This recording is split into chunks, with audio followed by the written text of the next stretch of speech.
It is different, I feel like, for sister missionaries. Like I was getting ready this morning, I was like, I actually wore this outfit on the mission, but I never wore my hair down. I didn't have this much makeup on. Like, I guess my advice is don't really bring that much makeup. You only really use it for conferences and stuff. As for hair, learn to find different ways of putting it up, like different styles, because it's never down, because it's always hot.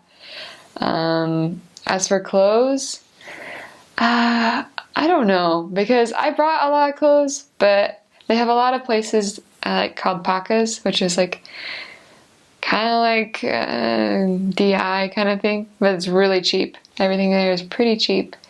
And I'm pretty sure I only brought like 3 items that I actually took to the DR and back. I just like would always circulate through clothes because you get tired of your clothes. That's inevitable. And so it is nice there, but I wouldn't recommend white shirts.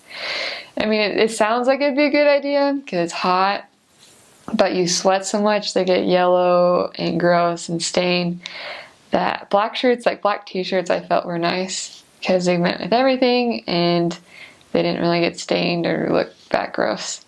And not really big collared shirts, that too. The washer machines there just stretch everything out. So you could have a really cute shirt, but the collar just gets stretched and then you have to do some maneuvering with safety pins so it's not completely huge. So things that don't necessarily stretch too much.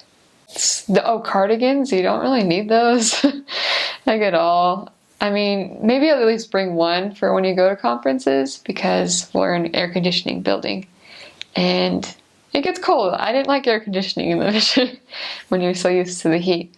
So that's be my advice with that. It's different for sister missionary. You'll get catcalled a lot. So that's kind of is normal, especially when you're white.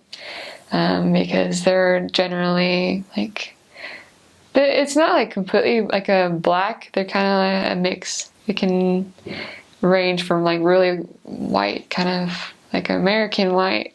I shouldn't say American because there's Americans that aren't white. I mean like Caucasian to really, really dark. So, but since we're Americans, you always get catcalled, and in the street they call you rubia, which means blonde, even though I'm not blonde. But that one's just kind of used to, and my advice for that is don't necessarily look, and sometimes they hiss at you too. That's something they do. They go tss, tss, to get your attention, and I wouldn't get mad at that. That's how they get your attention.